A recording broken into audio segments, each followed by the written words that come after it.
Yo, what's up guys? Bertemu lagi di channel Bootcamp Data Science gratis. Sebelumnya like, share, dan subscribe-nya ya guys untuk perkembangan channel ini. Di video kali ini, saya Muhammad Fari Fadilah akan akan membawakan tentang tipe dataset. Jadi kita udah ngebahas tentang tipe data yang sebelumnya, ada list, tuple, dictionary, sama tipe data yang tunggal. Tipe data dibagi jadi dua ya, ingat ya, tipe data tunggal sama tipe data untaian. Tipe data untaian kita udah bahas semuanya. Ini tinggal sisa satu, yaitu tipe data set. Oke, langsung saja kontennya.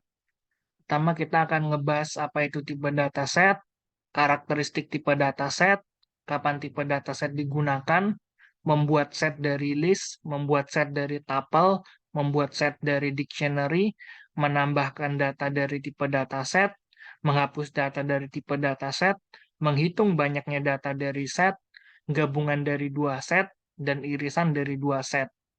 Oke, langsung saja. Apa itu tipe dataset? Jadi set itu adalah tipe data untaian yang dapat menyimpan lebih dari satu tipe data di dalamnya, seperti list, tuple, dan dictionary. Jadi dia masuknya tipe data untaian ya, bukan tipe data tunggal. Kalau tipe data tunggal kan contohnya ada boolean, ada string, ada terus dia dan lain sebagainya gitu. Ini maksudnya tipe data untaian. Karakteristik tipe dataset. Jadi tipe dataset ini dia itu nggak punya sistem indexing ya. Jadi tipe dataset ini nggak bisa diakses berdasarkan indeks. Jadi tipe dataset ini dia nggak bisa diakses gitu. Terus tipe dataset tidak memiliki duplikasi data, di mana semua data duplikat akan dihapus hingga tersisa salah satu saja. Jadi nggak ada duplikasi, nggak ada indexing, terus tipe data yang tersimpan di dalam tipe dataset tidak memiliki urutan dan ditampilkan secara random. Dia random, terus yang keempat kita tidak dapat mengedit data yang terdapat di dalam tipe dataset. Jadi data yang udah ada nggak bisa kita edit, bisanya kita tambahin sama kita hapus. Ya gitu aja. Terus, kapan sih tipe dataset digunakan? Jadi, set itu digunakan ketika kita ingin menghilangkan duplikat data yang ada list di dalam list atau juga tuple. Atau saat ingin melakukan operasi himpunan pada kumpulan-kumpulan data yang ada. Seperti itu. Terus, selanjutnya membuat set dari list. Jadi, untuk sintaksnya nih, nama variabel set ini di casting nama variabel list kayak gitu. Duplikasi akan dihapus dan akan ditampilkan secara acak. Jadi saya ngebuat list berdasarkan nama binatang. Ini di sini ada kucing, angsa, sapi, kambing, kerbau dan kerbau. Ini saya duplikasi kata kerbaunya. Ini saya tampilkan dulu. Terus saya membuat set dari list berisi nama binatang kayak gitu. Dari ini kan nama variabelnya nama binatang kan ya, saya set pakai di casting, terus saya tampilin nih. Nah, di sini duplikasi datanya kan hilang ya, jadi kerbau kan terduplikasi nih. Ini duplikasi datanya hilang sama ditampilin secara random seperti itu. Lanjut, membuat set dari tuple. Jadi untuk sintaksnya nama variabel set nama variabel tuple. Duplikasi akan dihapus dan ditampilkan secara acak sama aja ya kayak list juga. Jadi khusus untuk type tuple kita nggak usah memberikan tanda kurung untuk membuat tuple itu karena udah terbuat secara otomatis oleh Python. Nah ini nih. Jadi kita itu nggak usah ngasih kurung di sebelum kata Nokia ini, sebelum string yang berisi tulisan Nokia ini.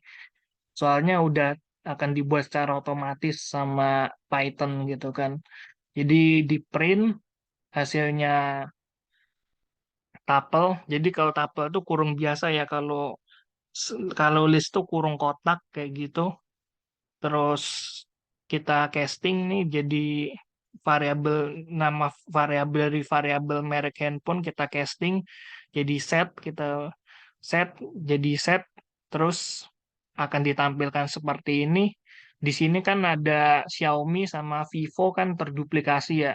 Jadi duplikasi datanya dihapus dan ditampilkan secara acak gitu. Seperti itu. Lanjut, membuat set dari dictionary. Jadi khusus untuk dictionary, tipe data set dapat dibuat dari key dan value-nya ya. Jadi bisa dua-duanya gitu. Untuk sintaks untuk key adalah nama variabel set, set nama variabel dictionary dot case kayak gitu dot case. Sedangkan sintak untuk values adalah nama variabel set, set nama variabel dictionary dot values. Berdasarkan aturan dictionary, dapat disimpulkan bahwa data terduplikasi hanya akan terdapat pada values-nya saja dan akan terhapus dengan tipe dataset serta data akan ditampilkan secara acak. Nah, ini aturannya ya. Jadi kalau misalkan kan aturannya itu kalau misalnya values itu bisa sama gitu, tapi kalau case itu values itu bisa beda, bisa sama, tapi kalau case itu dia itu bakal beda gitu. Nah, contohnya kayak gini nih. Nama Rino, teman Rino. Dia kan values-nya sama, tapi itu dia boleh sama, sedangkan case-nya itu dia itu harus beda semua gitu. Soalnya kalau misalnya case-nya sama, dia bakal nge-replace isinya gitu. Values dari case yang sama dia bakal nge-replace. Itu aturan dictionary sih. Seperti itu. Jadi di print ini nama biodata ini saya sengajain values-nya ada yang sama seperti itu di print terus dari case dia dijadiin set. Nah, seperti ini. Sedangkan kalau misalnya dari values dia nggak nyampe 5 ya. Ini kan case-nya ada 5 kan. Tapi values-nya nggak nyampe 5 soalnya di sini ada yang terduplikasi nih. Nama sama temen gitu. Seperti itu. Terus menambah data dari tipe dataset. Jadi untuk menambah data dari tipe dataset terdapat dua metode ya. Yang pertama menggunakan metode add. Metode add itu dia itu cuma menambahkan satu item saja gitu. Terus ditambahnya juga acak juga kan, kayak gitu. Terus yang kedua menggunakan metode update. Metode update dapat menambahkan beberapa item sekaligus. Jangan lupa nih di dalam metode update tuh dia tuh pakai kurung kurawal gitu kan. Kurung kurawal, string item satu, string item 2 seperti itu. Jadi ini contohnya nih, saya membuat variabel namanya set merek merek HP sama dengan Nokia, Xiaomi, Oppo, Vivo, dan Samsung. Kayak gitu. Pakai add, ditambahin add BlackBerry, dia akan menambahkan secara random, jadi BlackBerry-nya waktu saya tampilkan ini dia di depan gitu kan. Terus kalau misalnya saya menggunakan sintaks update, dia tambahin iPhone sama Motorola, dia akan menampilkan secara acak juga. Sekarang BlackBerry-nya di belakang, Motorola-nya di tengah, iPhone-nya juga di belakang juga gitu. Lanjut, menghapus data dari tipe dataset. Jadi terdapat tiga metode ya dalam menghapus data. Yang pertama menggunakan metode remove. Sintaksnya nama variabel set dot remove item gitu. Jadi kita bisa menghapus variabel apa? Kita dapat menghapus item secara khusus di set pakai dot remove gitu kan. Terus yang kedua menggunakan metode pop gitu. Kalau metode pop dia itu akan menghapus secara random gitu. Dia tidak menerima argumen apapun kan. Jadi nama variabel set dot pop kayak gitu. Terus yang ketiga menggunakan metode clear. Metode ini juga tidak menerima argumen dan berfungsi untuk menghapus seluruh item. Jadi kalau misalnya pengen dihapus semuanya dia pakai clear. Kayak gitu. Lanjut. Ini contohnya nih set set merek HP di sini ditampilkan semuanya kan ya. Kita hapus Motorola, Motorola akan kehapus kayak gitu.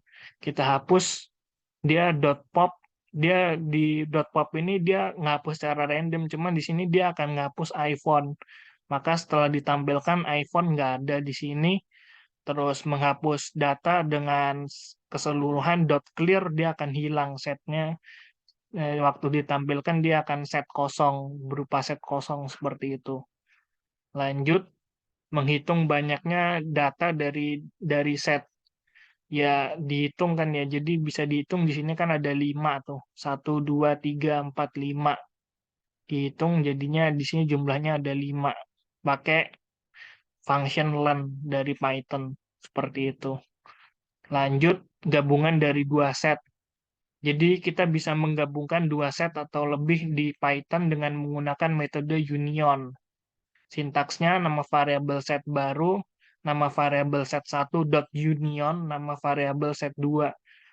Eh, jadi gini ya konsepnya kalau misalkan digambarkan dengan diagram Venn, di mana set yang akan dihasilkan adalah set yang berisi semua data dari kedua set yang digabungkan gitu kan.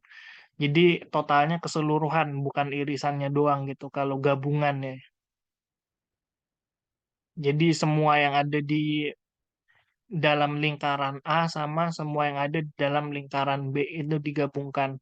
Contohnya nih ya, nama buah satu, apel, mangga, alpukat, jeruk, dan pisang.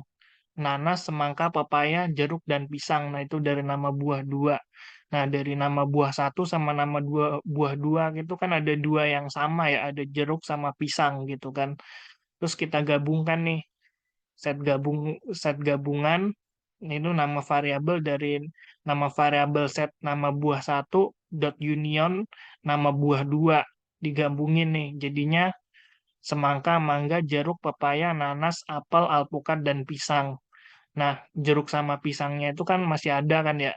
Tapi yang duplikasinya dia bakal dihapus. Soalnya set nggak menerima duplikasi data. Seperti itu. Terus irisan dari dua set. Terus kita kita juga bisa membuat irisan dari dua set menggunakan metode intersection. Sintaksnya nama variabel set baru, nama variabel set satu dot intersection, nama variabel set 2 kayak gitu. Beginilah konsep metode intersection yang digunakan pada diagram Venn, di mana data yang dihasilkan adalah set yang berisi irisan data dari kedua data yang digabungkan. Jadi kalau ada data yang sama dari lingkaran A sama lingkaran B, yang ditampilin cuma yang samanya aja gitu kan. Ini irisan soalnya, bukan gabungan. Kayak gitu. Ini kalau digambarin pakai diagram Venn kayak gini.